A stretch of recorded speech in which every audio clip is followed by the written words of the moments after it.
Okay, 3, 2, 1. Oh my goodness. Good morning, good afternoon, whatever it is for you. I hope you're having a fantastic day. My name is Zach Schaumler. This is Strong Opinion Sports. Thank you so very much for tuning in. Today's Monday, November 25th. It's very late at night. Monday Night Football has happened. I really enjoyed the game. I know it was a blowout. We'll get into it. I found myself, despite the blowout, incredibly entertained. I know I'm weird. I just love the game of football. It's my favorite thing in the world. And I can watch Lamar Jackson all night. Oh my gosh, it was a blast. We'll talk about that. I'm just fired up, man. I could run a marathon tonight. This is 2 shows in a row now. I feel great. I'm ready to go. I got good content for you guys. I want to start today's show by giving a very, very special thank you to our sponsor, Bespoke Post. Thank you to Bespoke Post for sponsoring today's episode. New subscribers to their service can get 20% off their first box with the promo code STRONG20. That's strong, all caps, STRONG20. Bespoke, bespokepost.com, bespokepost.com. They sent me this flannel. I love it. This is what I got in my first box. I got a flannel and a hat. This is the best flannel I own, bar none. I wear it all the time. I had a meeting the other day with Pac-12 Network. What did I wear? I was like, well, I'm going to wear my new flannel because it's awesome. It's literally the best shirt I own as far as flannels and going out and looking good. And I mean, it's high quality. I love it. I'm a fan. And if you want to, this is my words. They didn't tell me to say this. I'm just going to go on a tangent on my own. If you're a person who's looking to upgrade your household items, like you got out of college, you have your first job, expendable income, and you're like, hey, all my stuff is kind of mismatched crap, and I want to update my stuff.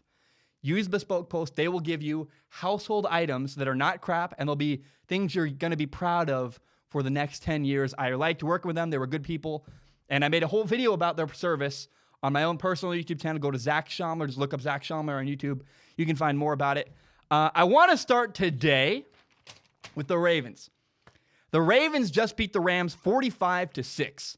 And it's mind-boggling. Oh my gosh. First of all, the LA Rams are now 6-5. And it's wild how far they have fallen. I understand. They went to the Super Bowl last year, and it's a Super Bowl hangover. We see it with almost every team. Almost every team that goes to the Super Bowl the next year, the following year, has a struggle. Especially when you lose the Super Bowl, it's rough. And right now, giving Todd Gurley a big contract, giving Jared Goff, their quarterback, a big contract, those decisions look terrible tonight from my house looking out. It's like, oh my gosh, that's awful. Todd Gurley last night had 6 carries and 22 yards rushing. No show. And look, they weren't even trying to run the ball with Todd Gurley last night. Jared Goff, no touchdowns, 2 interceptions. Doesn't look good. Hasn't looked good all year. You can blame the offensive line, but right now, those 2 star players that they gave gigantic contracts to, it doesn't look like they're panning out. It doesn't look good. I got to say, this is a side note, a tangent. In case you did not watch the game, I recommend you go look up the highlights on YouTube. The uniforms in this game were phenomenal. This is a weird aside. I loved watching it. You had the Rams, the home team, in all yellow, and then the away team, the Baltimore Ravens, in all purple. And just on the field, it looked really cool. I love anytime you can get a chance to make the away team not wear white uniforms, because it's so cliche. You wear white uniforms, whether it's gray or it's a color rush uniform like it was tonight. I really, really loved the uniform combination tonight. Just weird. If you haven't seen it, go look it up on YouTube. It's awesome. Now, if you've been keeping track, tonight, Monday Night Football, the Ravens beat the Rams 45-6. And last Sunday, they beat the Texans 41-7. Right now, the Ravens, right now, the Baltimore Ravens, Lamar Jackson, their quarterback, they are dismantling other NFL teams. It's such a blast to watch. Just because Lamar Jackson is such a fun style of football to enjoy. And I want to just really quickly say, next Sunday, the Ravens play the 49ers, which is a potential. It's going to be an incredibly good matchup. A great defensive line with the San Francisco 49ers against Lamar Jackson and that incredibly efficient, successful running game. That could be a Super Bowl preview. I just want to say now, if you're looking forward to anything in the world of sports, look forward to that game. It is going to be a blast. Now, I have 2 major takeaways for the Baltimore Ravens side of things after tonight's game. Number 1, Lamar Jackson's phenomenal. It's really wild watching the Rams defense. Watching the Rams defense tonight was really interesting. A friend of mine, a guy I played in high school with, former teammate Samson Ibukam, plays defensive end for the Rams. He played at Eastern Washington. He played with me at David Douglas High School. And the Rams had a great game plan for guys like Samson, guys like their defensive ends. What they did, Samson, by the way, had 8 tackles, 1.5 sacks, phenomenal. I think saying he's my friend is a bit of a stretch, but I think we're close enough. I could get him on the show. We went to high school together. I visited him once in college. I really liked what the Rams did. They were really smart. What they did is they didn't have their defensive ends rush upfield in passing situations. They said, we're going to keep Lamar Jackson in front of you. Let Aaron Donald create a bunch of pressure up the middle. Stay contained outside. So what the defensive ends would do, guys like Samson, they would not go very far upfield, keep Lamar Jackson in front of them. And then if Lamar Jackson did decide to peel out and try to extend the play, they were there, ready, waiting. I was like, this is phenomenal. Now, here's the problem. Here's the one problem. It was a great design. I was a fan of it. I liked it. I was like, hey, that's a good idea if you want to keep Lamar Jackson in the pocket. Here's the problem. Lamar Jackson stayed in the pocket, and he shredded that Rams defense. You can keep Lamar Jackson in the pocket, but you got to remember, the dude can also throw the football too. Lamar Jackson was 15 for 20 passing. He had 169 yards. Not very many, but they ran for a ton. He had 5 touchdowns. And again, I want to say the Rams' idea for keeping Lamar Jackson in the pocket was pretty smart. Don't have the defensive ends rush upfield very far. Keep everything in front of you. If he peels out, go get him. The problem is it gave Lamar Jackson a ton of time in the pocket, and he shredded you. It's the catch-22 with Lamar Jackson. If you bring a pass rush, he'll evade the rush and run for big yards. If you leave him in the pocket, he'll shred you with his arm. I don't know how in the world you beat Lamar Jackson. It's incredible what he's doing. He got rid of the ball really quickly. He threw the ball really well. And it's really common for people to say, I get a lot of messages. Follow me on Instagram at Zach Schaumler. It's where I'm pretty, it's really the only place I'm active on social media. And a lot of people send me messages saying, Lamar Jackson is an elite runner, but he's not an elite passer. And I guess you're right. I understand. Maybe he's not an elite passer of the football yet, but he's in year 2.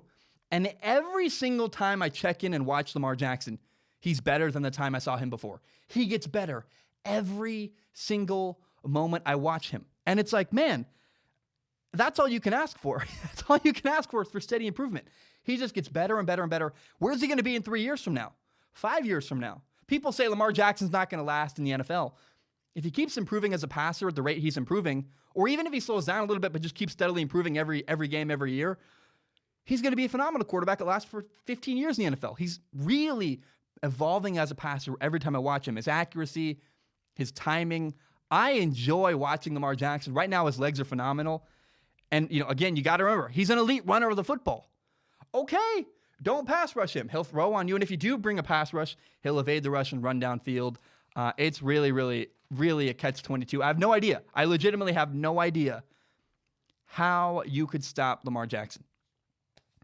Now, here's the number 2 thing I want to say. My second takeaway for the Rams.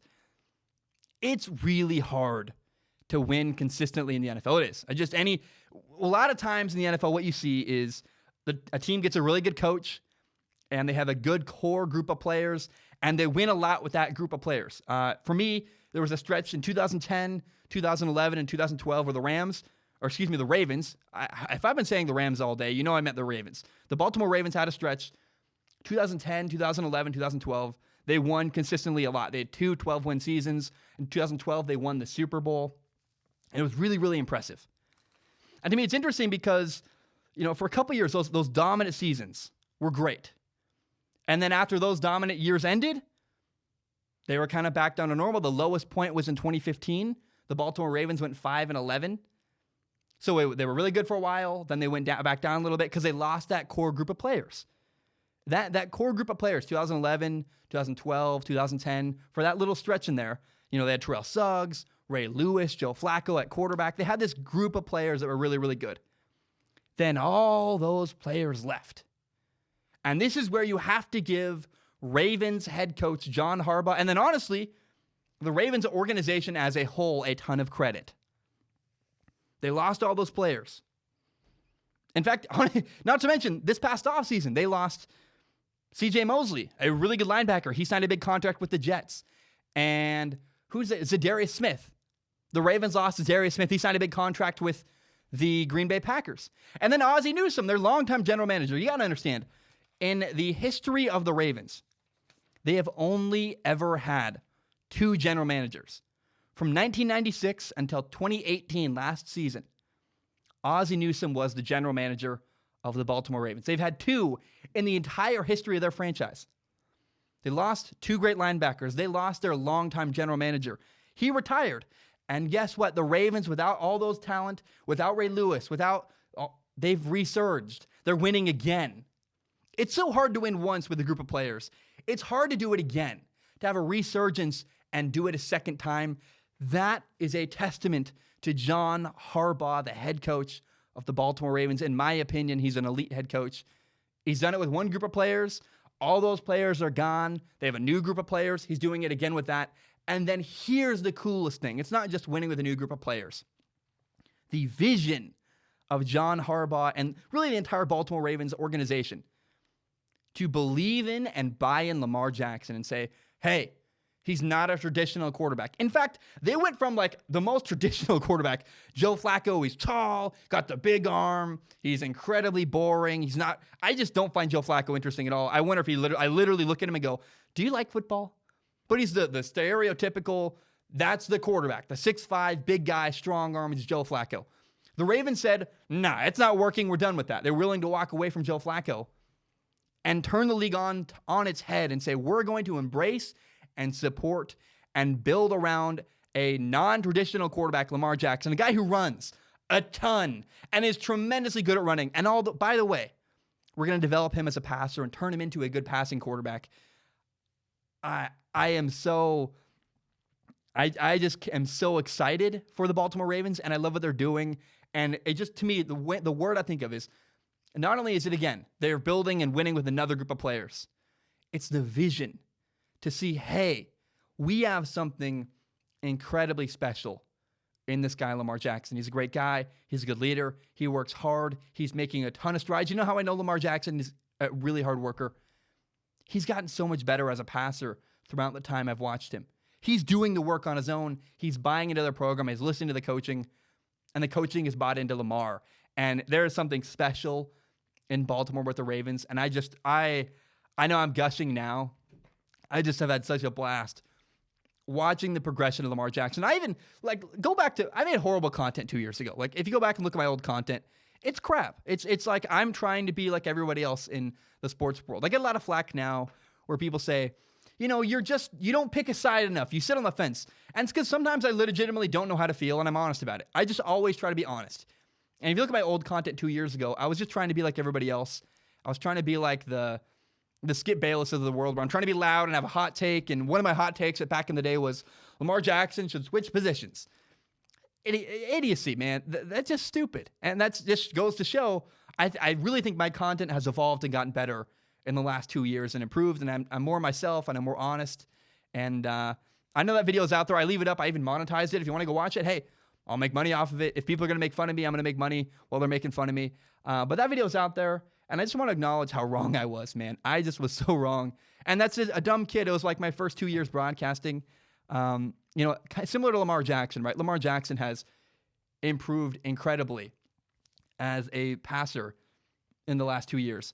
I hope that in the next 2 years, I become a much better broadcaster. And I hope I just keep steadily getting better and better. And, the same way I'm excited to see where Lamar Jackson is 5 years from now, I'm excited to see where my career is in 5 years. Am I a better broadcaster? How much better am I? That to me, the progression of a person and the story of someone getting better at what they're doing makes me so excited. And so to see Lamar Jackson doing that, it's so awesome. And to have the Ravens believe in him and be okay with doing something different that not everybody else is doing. It's hard to innovate. It's hard for people to embrace, that's not normal. That's different. For the Ravens to accept that and own that and believe in that and then succeed with that makes me so, so cool. I love watching the Ravens, and I love watching Lamar Jackson. All right, let's talk about the San Francisco 49ers. On Sunday Night Football, the 49ers beat the Packers 37-8. And, they completely shut down the Packers offense. Packers quarterback Aaron Rodgers was held to 104 yards passing. He had 1 touchdown, also had a fumble, and he was sacked 5 times. He had pressure in his face constantly. And the 49ers defense did a good job getting the Packers into 3rd and long situations, 3rd and 24, 3rd and 8, 3rd and 13, 3rd and 9, 3rd and 7, just long 3rd and 10, long 3rd down situations. And then in those moments, they brought the heat. They said, we're going to bring a 5-man rush. You have 5 offensive linemen. We have 5 guys rushing those 5 guys. It's one-on-one matchups. We're going to win those one-on-one matchups. Aaron Rodgers will be in the turf. And they did that over and over and over again. On 3rd downs, the pressure the 49ers were able to generate was incredible. And, man, I just cannot help but be so impressed with the way that the 49ers have built their football team. I want to remind you guys, a little history lesson, if you will. In 2015, the 49ers' first-round draft pick was Eric Armstead, a defensive end, I believe out of Oregon. I think he went to Oregon. I believe so. But in 2015, they picked the defensive end, Eric Armstead. And then the next year in 2016, with their first-round pick again. So 2015, first-round pick, defensive end. 2016, another first-round pick, another defensive end. They picked DeForest Buckner. Then in January 2017, they hire a new general manager, John Lynch. And his very first move as general manager, he hires in Kyle Shanahan. We're going to bring in Kyle Shanahan, an offensive genius. Kyle Shanahan was the offensive coordinator with the Atlanta Falcons. They'd just gone to the Super Bowl. Kyle Shanahan elevated Matt Ryan, the Falcons quarterback. So far, he won the NFL MVP. They said, okay, we got a guy who understands offense really well. We have a head coach. Now we're going to build a defensive line. So after 2 years in a row, 2015, 2016, both times they drafted a defensive end with their first round pick. In 2017, the 2017 NFL draft, what do? They draft another defensive end with their first round pick. With the first round pick again in 2017, they drafted defensive end Solomon Thomas. Now, I've wondered to myself, is Solomon Thomas a bust? Solomon Thomas is in year 3 of his career. He's played 2.5 seasons, and he's only got 6 sacks in his career. And I look at that and go, okay, Solomon Thomas is not producing very much. There's a couple things you can say. Well, number one, he's sharing the load. They got a bunch of great defensive ends with the 49ers. Maybe he's not getting enough reps. He's playing as kind of a reserve role. The other thing you got to remember is that here's a huge thing, right? After Solomon Thomas's first year in the NFL, his sister committed suicide. And my brother committed suicide in 2016. Let me tell you, when that happens, your entire life gets derailed. Everything you're doing, just you fall apart. And so the fact that Solomon Thomas actually literally still in the NFL is so impressive to me. I've dropped out of college. I fell off the wagon. My entire life fell apart when my brother died. I can't imagine losing your sister. And the fact that Solomon Thomas deserves a lot of respect, and you should be very, very careful, I think, when you call Solomon Thomas a bust. It's a guy who, to me, it's incredibly still playing in the NFL, literally. It's like this guy kept it together well enough to keep his career going when that all was going on. You got to tip the hat. Call Solomon Thomas a bust if you want. To me, it's a guy who was completely derailed. The fact that he's in the NFL is impressive. And I think there's still a chance he's got more career left. He could still get his act together and play even better in the future. So I would be a little bit easier on Solomon Thomas if you want to call him a bust. But again, 3 years in a row, 2015, 16, 17, the first round pick was a defensive end. Now, in 2018, their first round pick was Mike McGlinchey, an offensive tackle. Okay, interesting. They're building their team up front. Then in 2019, what do you think they did with their first round pick? That's right. They drafted a defensive end, Nick Bosa, out of Ohio State. And then, oh yeah, by the way, who did they trade for? They traded a second round pick for former first round pick, Dee Ford, a defensive end from the Kansas City Chiefs. They immediately gave Dee Ford a new contract. And what did that do? That meant the 49ers had 5 defensive ends that were former first-round picks on their roster since 2015. That's incredible, right? Like Eric Armstead, DeForest Buckner, Solomon Thomas, Nick Bosa, Dee Ford, 5 defensive ends all drafted in the first round on the 49ers roster. That is incredible. They got their coach, they built the defensive line, then they got a quarterback, Jimmy Garoppolo.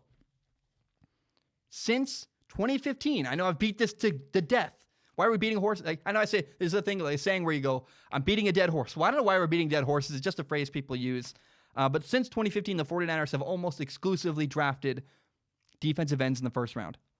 and it's paying off. They're 10-1, and they have an incredibly dominant defense. And a defensive line that good works kind of like a mask. If you have average corners, it doesn't matter because the quarterback is on the ground. A quarterback has a hard time throwing passes when he's on his back, when he's got constant pressure in his face. I really like Emmanuel Mosley, Ahkello Witherspoon, Richard Sherman's not bad. They're solid corners. They're not elite, but they're made to look like they're incredible because they have a ton of help with their defensive line. Aaron Rodgers was under constant pressure last night, throwing bad passes, inaccurate passes, didn't look like himself. Why is that? Because he's constantly got pressure in his face all the time.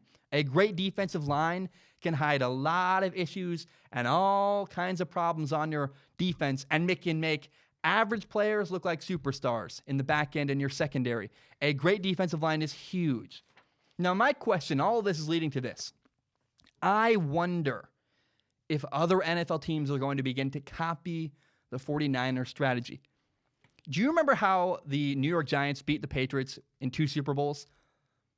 Both times they had a great defensive line. In 2008, they had Michael Strahan, a Hall of Fame defensive end. They had Matthias Kiwanuka, a first-round pass rusher, and they had Justin Tuck. 3 great defensive line pass rushers. Oh, guess what? In 2011, another Super Bowl they won. They had Justin Tuck, another, remember, great pass rusher. Jason Pierre-Paul, first-round draft pick pass rusher. Matthias Kiwanuka, another first-round draft pick pass rusher. Pass rush, pass rush, pass rush. Have a great defensive line, and it hides a lot of issues on your team and makes it really hard for quarterbacks to succeed. If you can get pressure on a quarterback and not have to do a bunch of crazy stuff on defense, if you can just say, hey, our guys are better than your guys, we're going to win one-on-one matchups and get pressure, that is how you win in the NFL, and that's how you win Super Bowls. That has made a huge impact. That's how the Giants did it.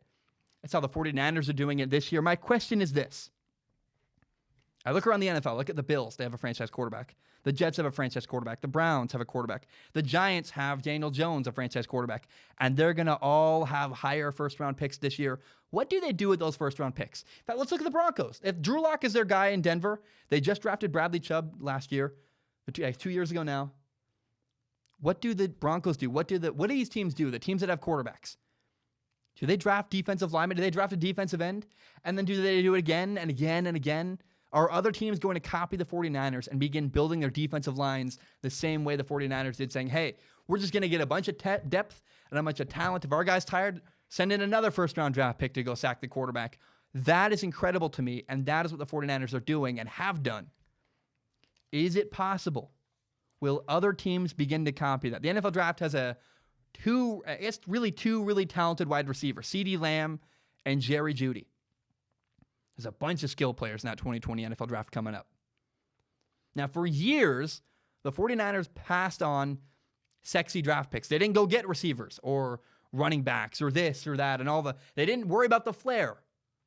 The San Francisco 49ers for years drafted very, very boring. They drafted defensive linemen, defensive ends in the first round.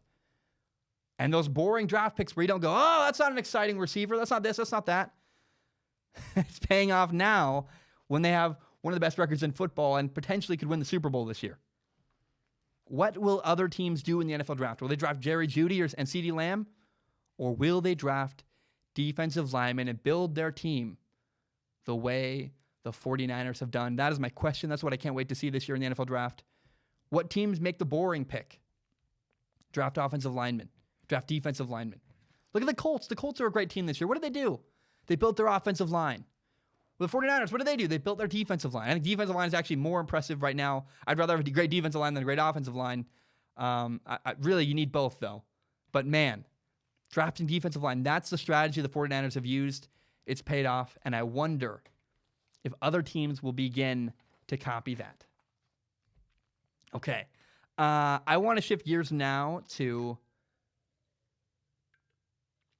a game this Sunday that it was a wild game. I had a ton of fun watching it.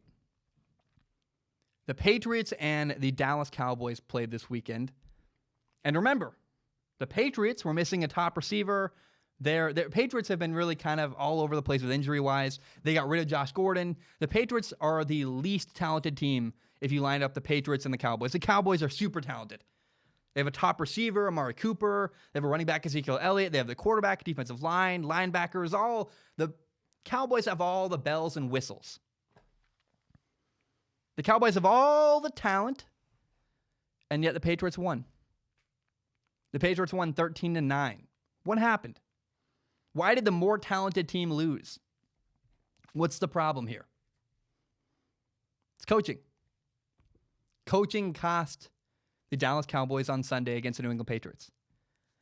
I would be shocked if the Dallas Cowboys held on to their head coach, Jason Garrett, going into next year. My guess is Jason Garrett, he's been there a long time. He's been mediocre for a long time.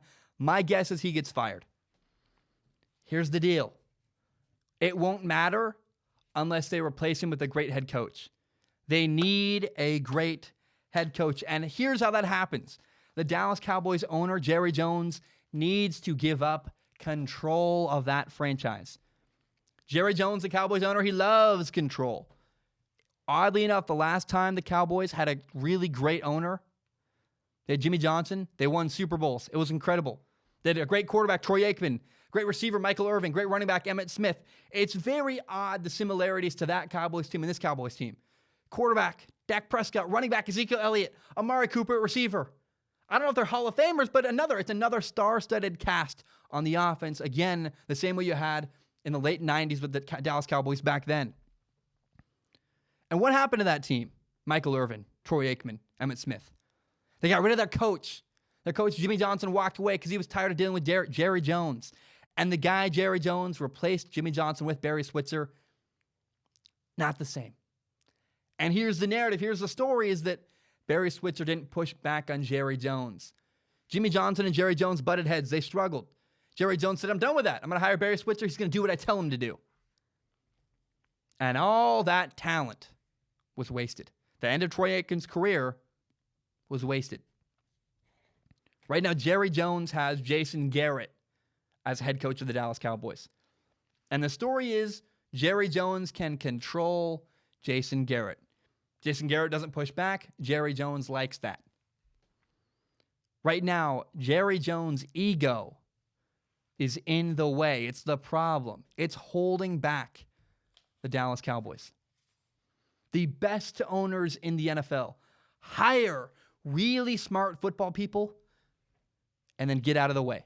Allow those people to do what they're best at. Why is the Cowboys general manager also the owner, Jerry Jones? Does any other NFL team do that? Are there any other NFL teams where the owner's also the general manager? Oh, wait, there's not. There is not another team like that in the NFL. Because Jerry Jones wants to look like the football genius. I'm the guy who made all these decisions. I built this incredible team. It's me. I won a Super Bowl with my decision-making. I made this all happen.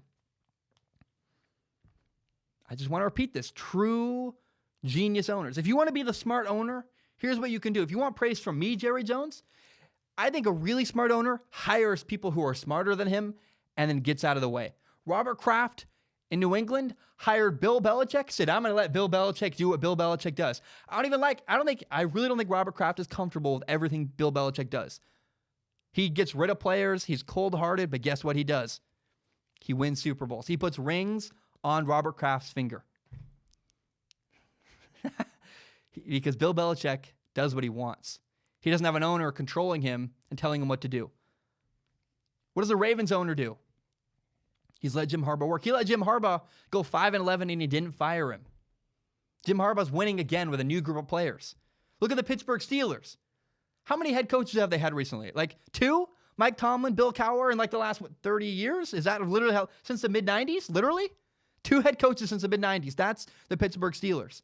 Because their ownership understands, hey, hire a coach, let him do what he's best at, let him coach. Paid off. Bill Cowher won a Super Bowl. Mike Tomlin won a Super Bowl.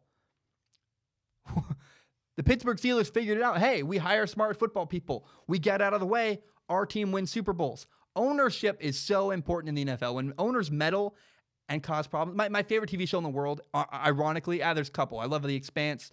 I love Game of Thrones when it was on. There's a show I've been watching recently that I really, really love. It's Kitchen Nightmares. Kitchen Nightmares and Bar Rescue. John Taffer and Gordon Ramsay. Kitchen Nightmares with Gordon Ramsay. Bar Rescue with Jordan Taffer. I'm going to steal a line from John Taffer, the guy who runs Bar Rescue. He says bars fail because of bad ownership. Bad bars happen because of bad owners. That's why people fail. That's why businesses fail, is because of bad ownership. Bad ownership right now is costing the Dallas Cowboys. Jerry Jones needs to get out of the way. Hire someone who will push back. The Patriots embarrassed the Dallas Cowboys. The Cowboys were the far better team, and yet the Patriots won. Multiple situations. I'm going to now explain a couple situations where coaching cost the Dallas Cowboys. There was a situation where it was 3rd and 3, and Dak Prescott threw for a first down. Oh, but guess what? There was a holding penalty. The play got called back on 3rd and 13. They were unable to convert. So now it's 4th and 13, and they're going to punt. The Cowboys line up to punt. They get a delay of game penalty. Okay, now it's 4th and 18. On 4th and 18, the Cowboys finally are able to punt. The punt goes all the way to the 18-yard line. The Cowboys pin the New England Patriots on the 18-yard line. Well done. Oh, but guess what? There's another penalty. Legal motion. So they go back up again, another 5 yards, 4th and 23. The punt only goes to the 38-yard line. Now the Patriots have 20 more yards of field position than they should have, and penalties cost the Cowboys multiple times in that situation. Why does that not happen in New England? Here's why. That's a situation where multiple penalties like that do not fly in New England. If you do that, if you're the cause of those penalties, you're gone. You're cut. They don't allow that. There's a higher level of accountability that takes place in New England over Dallas. New England says, we don't stand for that. Dallas says, well, if it happens, it happens. I mean, here's how strict the Patriots are. If you screw up, you're gone. They cut Antonio Brown. They cut Josh Gordon. And here's what's really funny. The Patriots got rid of Michael Bennett, and the Cowboys literally took the Patriots' trash. The Patriots said, we're done with Michael Bennett. They traded Michael Bennett to, guess who? The Dallas Cowboys. The Cowboys literally took the Patriots' trash. It's so funny. They got embarrassed. They only lost 13-9, but it was way worse than it looked. Here's another situation. A situation at the end of the game. The Cowboys had the ball 1st and 10 on the 14-yard line going in. The score is 6-13. The Cowboys are losing by 7. They need a touchdown. On 1st and 10, the Cowboys run the ball for 3 yards. Now it's 2nd and 7 from the 11-yard line. You need a touchdown. On 2nd and 10, they throw the ball to the end zone. Incomplete. On 3rd and 10, they throw the ball into the end zone. Another incomplete pass. That's bad play calling. In my opinion, on 3rd and 7, you go, hey, it's a 4-down territory. We're not going to throw the ball to the end zone. We're going to get a small chunk here to set up a 4th and short. Throw underneath or run the ball. Set up a 4th and 3, a 4th and 4. They don't do that. They throw the ball to the end zone, incomplete. Now it's 4th and 7. You're down 7 points. You need to score. But also that's a long 7, and your offense has really struggled. So the Cowboys make a baffling decision. They say, instead of going for the touchdown here on 4th and 7, we're going to kick a field goal. Here's what happens. If you go for it on 4th and 7 and you don't get it, the Cowboys have the ball inside their own 11-yard line.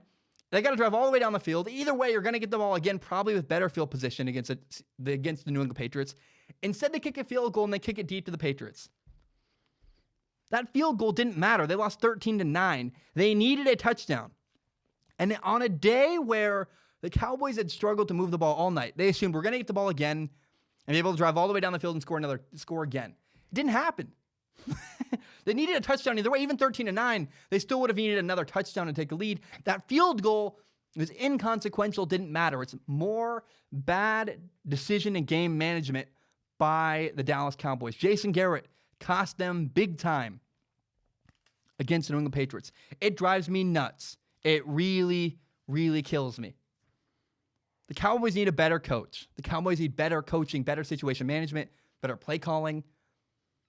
And okay, again, I want to go back to this point. Let's say the Dallas Cowboys fire Jason Garrett. That thing on my lip's peeling. I hate it.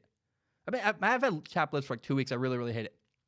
Let's say the Cowboys fire Jason Garrett. They still got to hire another good coach. Can they hire, I say another, they got to hire a great coach if they fire Jason Garrett.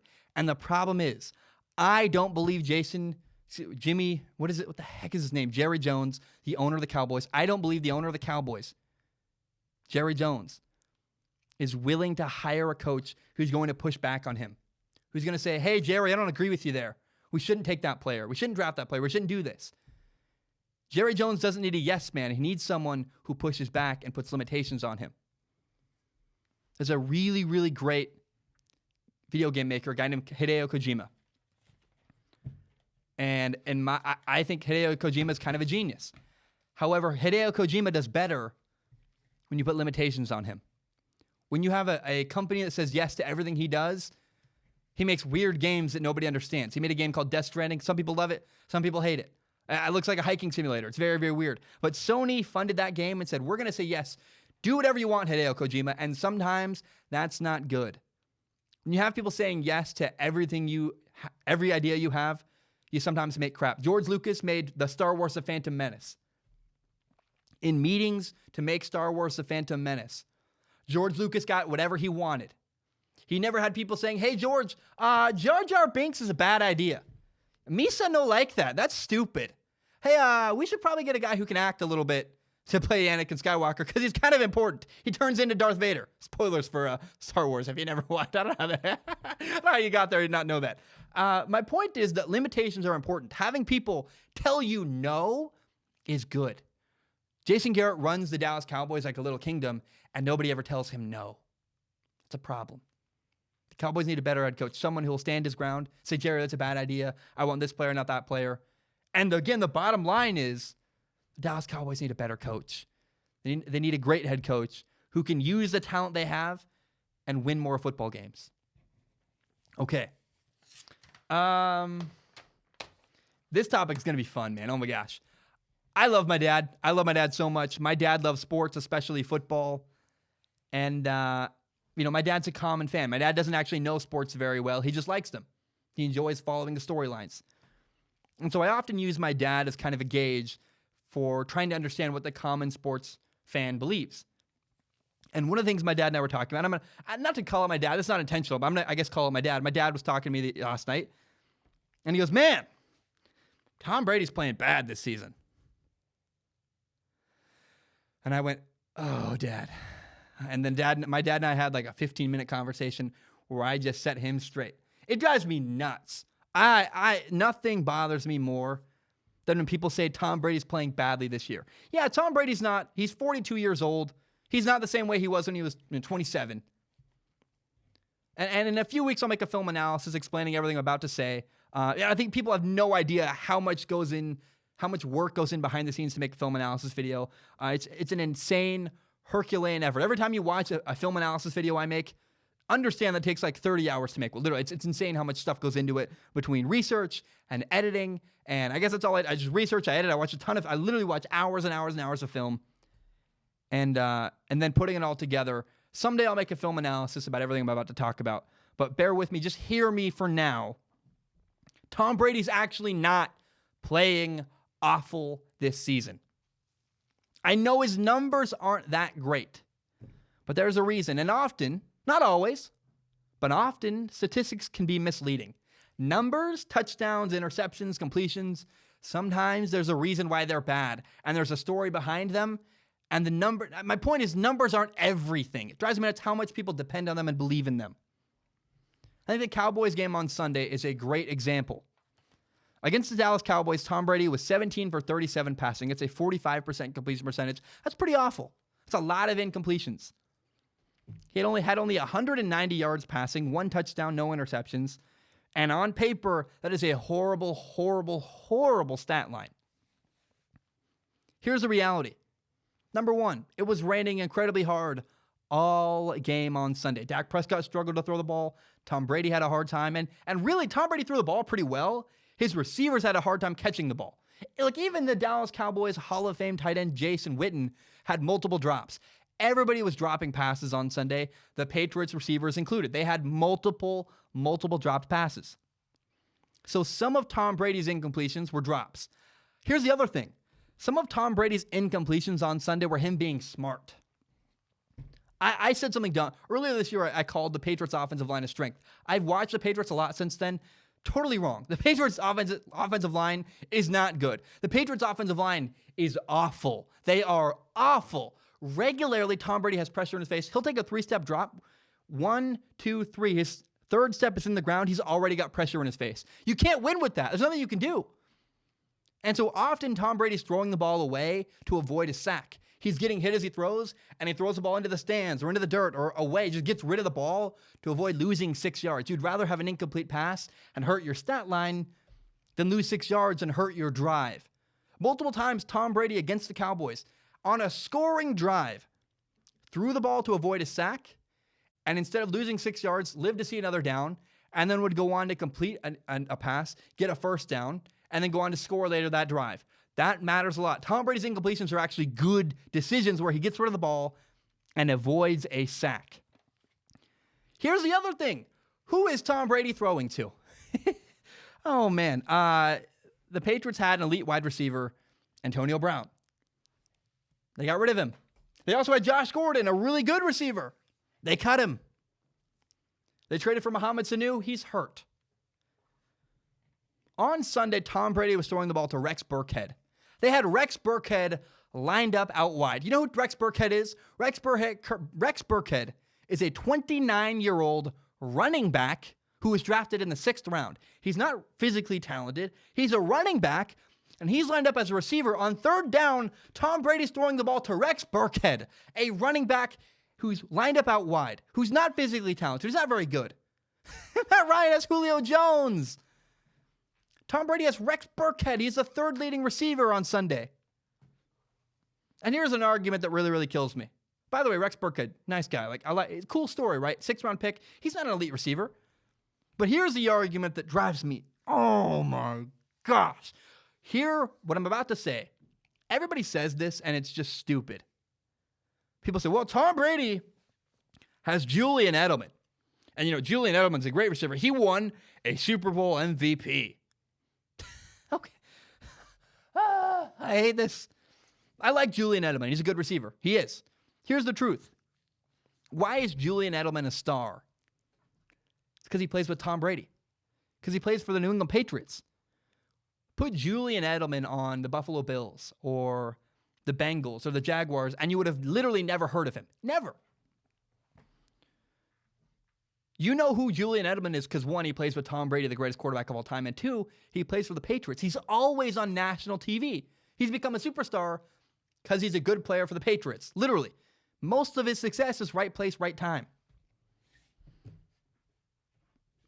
He's a cool story, but Julian Edelman played quarterback in college. Quarterback. He's a converted quarterback playing receiver. He's done a good job. He's a good story. He's incredible. I really enjoy watching Julian Edelman. It's awesome how hard he works, how much stuff he puts in behind the scenes. Julian Edelman is not Julio Jones. The people will talk about Julian Edelman like he's one of the best receivers in the entire NFL. He's not. He's a very good receiver. Very good is not incredible, not elite, not amazing. And then let's go back to that. People say, well, of course he's really good. Julian Edelman was a Super Bowl MVP. There's not a lot of weight to that, honestly. David Tyree was once a Super Bowl MVP. He has one catch I remember, literally. He had that one helmet catch in the Super Bowl. He was a backup. That's it. Winning a Super Bowl MVP does not mean you're an elite receiver. It's kind of meaningless. It's like, okay, he was good in a big moment. Great. One time. If David Tyree can win a Super Bowl MVP, don't use that as an argument for why Julian Edelman must be a great receiver. Drives me nuts, man. It really kills me. Again, a lot of Julian Edelman's success is he's in the right place at the right time. Now, people want to get rid of Tom Brady. People are like, the Patriots got to move off of Tom Brady. It's time. He sucks. He's awful. Okay. Draft Jacob Eason. Draft the guy out of Washington. Or you know what, better yet, how about the Patriots draft Jordan Love, the quarterback out of Utah State? Play him next year. Jordan Love, by the way, at Utah State has 14 touchdowns and 15 interceptions. He doesn't play efficient football. He's on a bad team with a bad offensive line, and he's bad. But he's really talented, so he'll be a first-round pick. Okay.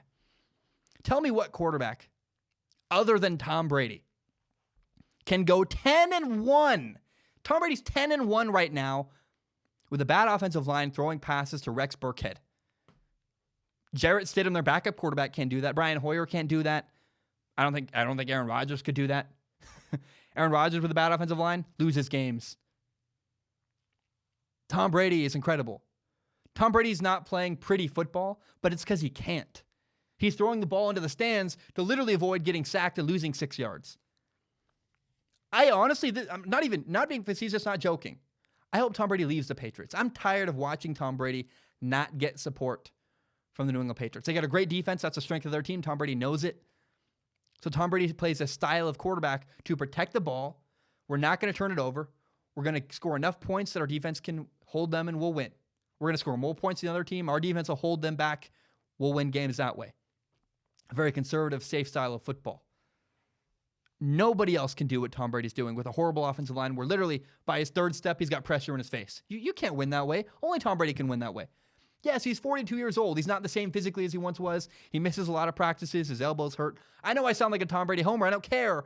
I'm telling you, you're wrong. You think Tom Brady should be benched?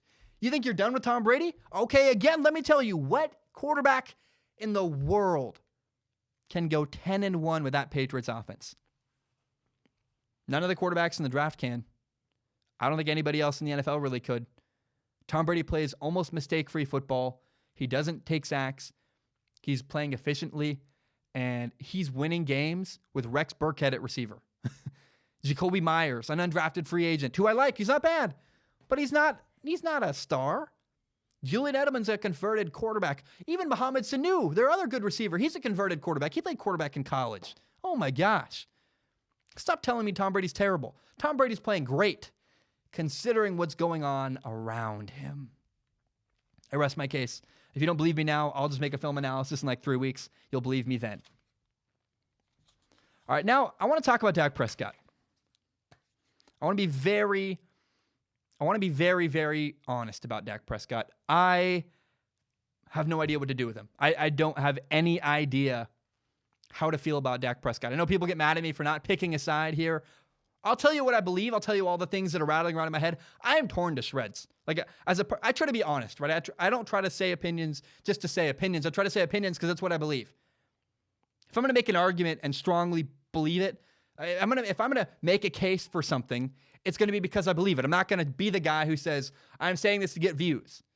So let me tell you now, I don't know how to feel about Dak Prescott. It tears him into shreds. Some people say he's got to get paid $35 million a year. We need to give Dak Prescott a gigantic contract. People say, well, the Rams gave Jared Goff a big contract, and the Eagles gave Carson Wentz a big contract. Therefore, hey, we got to give Dak Prescott a big contract to keep up with the times. I don't know if you've noticed this right now. The Rams are 6-5. They're not doing well with their quarterback who got a gigantic contract. And Carson Wentz got a gigantic contract, and their team is 5-6. You want to pay Dak Prescott the way those teams paid their quarterback? Because right now, the Jared Goff contract and the Carson Wentz contract, they look awful on paper. They look terrible. They look like bad decisions. Especially, I think Carson Wentz is talented. Jared Goff looks horrible. Looks like a horrible decision. I don't know why you would give Jared Goff the contract they gave him. Looks like a bad business move. And when I watch film of Dak Prescott, he's not incredibly talented. He's not physically very gifted. He's fine. He's good. He's good enough. But he's not the talented guy. He's not Aaron Rodgers. He's not the guy I'm paying the most in the NFL. I'm not giving Dak Prescott $35 million based on his talent. Now, I do know that, here's the thing. You have to ask yourself, are you a fan of the Dallas Cowboys or Dak Prescott? Are you a Dak Prescott fan or a Cowboys fan? Because not always are their interests aligned. I don't know that it's best for the Dallas Cowboys. If you're a fan of the Cowboys, I don't know that it's best for them to give Dak Prescott a $35 million contract. I don't. You want to give Dak Prescott a crippling contract, a contract that will cripple your football team? I don't think you do. Dak Prescott's better with a lot of help with better players around him. He's had inconsistent performances. Week 1 against the Giants, Dak Prescott was phenomenal. He had 405 yards passing, 4 touchdowns. I was like, wow, Dak's off to a great start. And then week 4 against the Saints, he was totally underwhelming. No touchdowns. He had an interception. It wasn't really his fault. But they still lost 12-10, got shut down. Then against the Lions, later that year, Dak Prescott goes off. 444 yards, 3 touchdowns. Wow. Then on Sunday against the Patriots, in the rain. I know it's raining, but look, you got to throw the ball well in the rain. Dak Prescott struggles in the rain. He also had some drops. I'll acknowledge that. But in the end, Dak Prescott on Sunday finished 19 for 33, 212 yards, 0 touchdowns, and an interception. And here's how controversial and torn up I am about Dak Prescott. Even on Dak Prescott's interception, it's easy to make an excuse. The snap was high. He had to go get the snap, reset his feet, throw the ball. You can say, well, the high snap caused the interception. Everything Dak Prescott does has like a built-in excuse where you go, I'm not really sure. Like, you can explain it away. And then you say, well, not only that, the Cowboys' offensive coaching isn't great. Their head coach, Jason Garrett's, not very good. So not a great head coach, but he's not extremely impressive physically. But, I will say Dak Prescott looks better this year than he's looked in the past, so he's making progress. It's kind of a toss-up. I have no idea what to do with Dak Prescott. My heart and my head are torn to shreds. Here's the weirdest part. Everybody says, well, the reason why the Cowboys got to pay Dak Prescott is because the dude just wins games. He just wins. He wins and he wins and he wins. Forget his play on the field. The reason why you got to pay Dak Prescott, on Sundays, he wins football games. Did he win on Sunday? Oh, he lost to the Patriots. You know who wins the Dallas Cowboys are 6-5. But Dak just wins. All Dak does is win football games. They're 6-5, so not really true. I know you look at his career. In his career, he's 38-21. So in his career, he wins games, but not this year. No, he's won. Does Dak Prescott win games? Well, he's won more this year than Carson Wentz. Congratulations, I guess. You know who wins games? Here's the quarterback who wins games: Tom Brady. Tom Brady's 10-1. Well, got a great defense, got a great coach. Sure. But Tom Brady wins games. He's probably the greatest quarterback of all time. How much money does Tom Brady make a year? $15 million. Tom Brady makes $15 million. Tom Brady makes $15 million a year. So Dak Prescott the other day was asked. People asked Dak Prescott, what do you think of the MVP award? He said this word for word. He said, the only thing I care about is winning. So if winning MVP means I'm the most winningest quarterback in the league, sure, I want it. But until it means that, I don't care. Is it something cool? It's something cool, right? But I want to win games, and that's the most important thing. Dak Prescott says the most important thing to him is winning games. Okay, you want to win games, Dak? I got a plan for you. Sign an $18 million contract. Take a pay cut. Instead of taking $35 million, instead of asking for more than you're worth, maybe you're worth $35 million. I honestly can't tell, honestly. But take an $18 million a year contract and then have room to sign other teammates around you. You can have better players and play on a better team. That's a crazy idea. If you really care about winning and that's all you care about, take a pay cut. I know people get mad at that. I don't care. But you want to play on a more talented team the way Tom Brady used to? He's got a great defense, I guess. They spend money on the defense. I don't know. This year, Tom Brady's offensive line's terrible. But here's a question. Is Dak elite physically? No. He's not elite when you watch him on tape. Does he win? Again, he's 38-21 in his career as a quarterback. That's great. He's won his division twice, Dak Prescott. He's won a playoff game. It's pretty good. More than Andy Dalton, right? But so far this year, Dak Prescott's 6-5. And I am so torn. And again, people get so mad at me when I don't pick a side. The only time I don't pick a side is when I genuinely cannot tell how to feel. I'm the only person I think in the media who's honest and says, look, there's not a clear answer here. There's just not a clear answer to the Dak Prescott thing. Maybe there is in your opinion. To me, I look at it and go, I just can't see a clear side here. I'm so glad I'm not the one who has to make the decision whether you give Dak Prescott a big contract or not. My feelings change every week. Every week I watch Dak Prescott and I go back and forth and I go, some weeks I think he's great. Some weeks I think he's not. Here's what it makes me think of. When I buy pants, I go buy jeans. I go to Ross and I buy jeans. I only buy the jeans if I love them. If I really am sold. If I'm like, I'm not sure, I don't spend the money. When I go buy clothes, when I buy anything really, if I'm like, I'm not really sure, I don't spend the money on it because it's not worth it to me. Unless I'm certain, then I'm going to spend the money. If there's a moment where I pause and I go, I walk away. Dak Prescott makes me go, and I pause and I think about it. I'm not all in on Dak Prescott, and he makes me hesitate, and that scares me a lot. Should you pay Russell Wilson? Absolutely. Fast, immediately, yes. Pay Aaron Rodgers? Absolutely. Dak Prescott? Maybe. I guess. It's not the same, absolutely. Now, I love Dak Prescott. He's a great leader. He's a good dude. His interviews are awesome. He seems like a great person. And he wins games. He's 38-21 as a starter. Not this year. He's 6-5. But do you want to pay Dak Prescott $35 million a year? Oof. That's not what I want to do. That's not what I want to do. But again, you go back to, well, there is some doubt. Dak Prescott has a mediocre head coach, Jason Garrett. So, man, this is my long-winded way of saying I have no idea how to feel about Dak Prescott. I'll at least be honest about it. You can get mad at me for saying that. I'll just tell you how it is. I don't know what decision to make here. It tears me to shreds. I'm just curious to watch what happens when the year ends this year and it's time to sign Dak Prescott to a new contract. What in the world will happen? And what's going to happen the rest of this year? Well, if Dak Prescott balls out the next, I don't know how many weeks are left, then he probably gets that contract. Who knows? Maybe they win maybe the Cowboys win the Super Bowl. I generally don't know. And every week I watch Dak Prescott, I go, he's good, he's bad, he's good, he's bad, he's good, he's bad.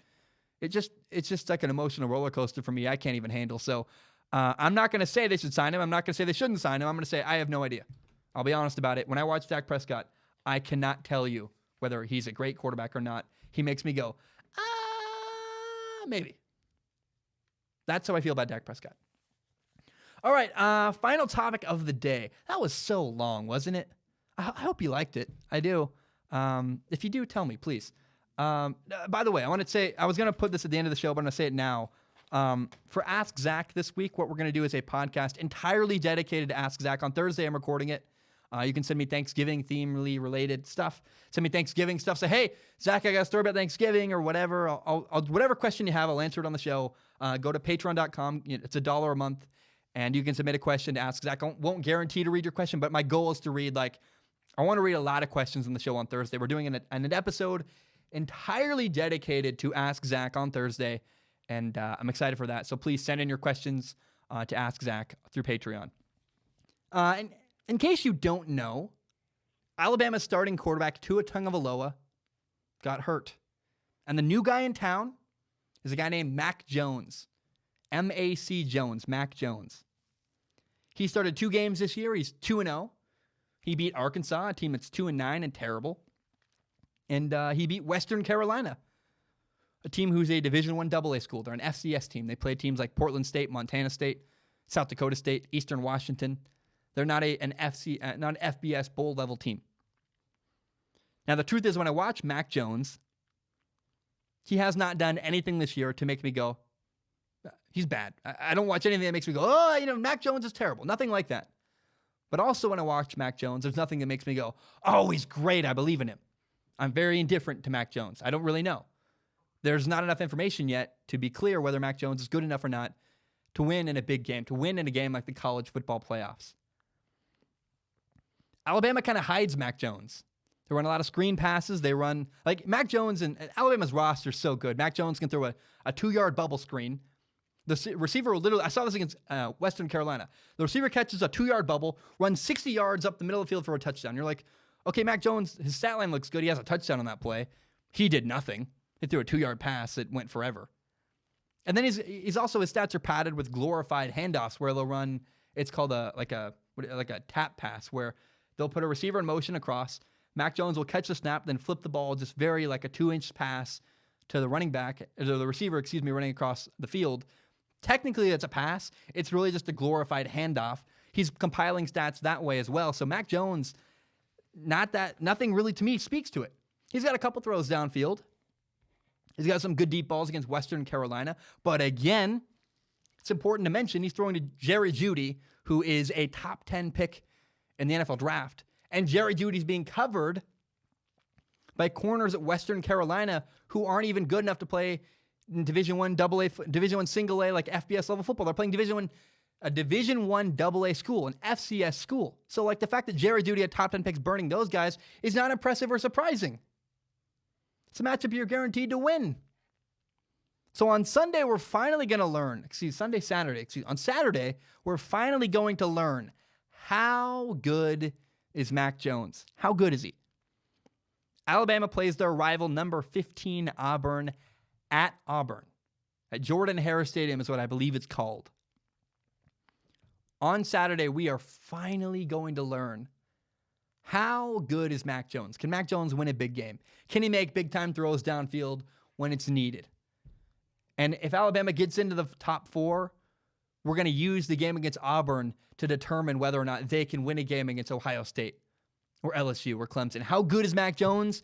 Watch on Saturday to find out. Watch Auburn, Alabama. Follow that game closely. That's what I can't wait to see. By the way, totally honest, I'm rooting for Mac Jones. I hope he's awesome. I hope Mac Jones does phenomenal. His interviews, he makes him seem like a really good guy. The way he answers questions, the way he carries himself, Mac Jones seems like an awesome human that I'm rooting for. I hope he succeeds. I hope he's phenomenal. But we will find out on Saturday. Guys, my name is Zach Schomler. That's all I have. The last topic of the day is this. A topic I do every episode. If you're struggling, please go get help. 3 years ago, my younger brother died. He took his life, committed suicide. And it was heartbreaking. Awful, awful thing. And that experience taught me 2 lessons. Number 1, if you're struggling, please go get help. Go get help. If you're having a hard time, if you're struggling, go talk to somebody. Go seek professional help. The suicide hotline is 1-800-273-8255. The suicide hotline is 1-800-273-8255. If you're struggling, go get help. My brother never told anybody. My brother suffered in silence. One day I went to my house, my dad's house, and I found him dead on the floor. Now here's a really important detail. The other lesson I learned. My brother and I hung out every week. We had Halo night every week where I would drive my Xbox over to their house. We'd play Halo on the TV in the living room. And we'd hang out once a week at least. And we also worked together. I saw my brother all the time. And my brother and I always had very shallow conversations. How's life? How's football? We talked about sports and movies and video games. Like, that's it. And I didn't make it clear enough to my brother, hey, I'm there for you and I love you and I care about you. And if you need to talk, we can talk. I didn't do a good enough job having deeper conversations with my brother. I was like, I just didn't open up before and say, hey, man, I'm here for you and I love you. If you ever need to talk about something, we can talk. Tell the people in your life you love them. I didn't do a good enough job of that. Tell the people in your life, hey, I care about you. I love you. I'm here for you if you ever need it. Don't be afraid to break down the barriers and have a conversation with a little more depth than just football and video games and movies. I encourage you, man, if you're struggling, go get help. And then tell the people in your life you love them, you care about them, and you're there for them if they're having a hard time. Guys, my name is Zach Schomler. Thank you so very much. This has been Strong Opinion Sports. Once again, thank you to Bespoke Post for sponsoring this episode. Again, new subscribers to their service can get 20% off their first box with promo code STRONG20. That's all caps, STRONG20. Again, thank you so much to BespokePost.com.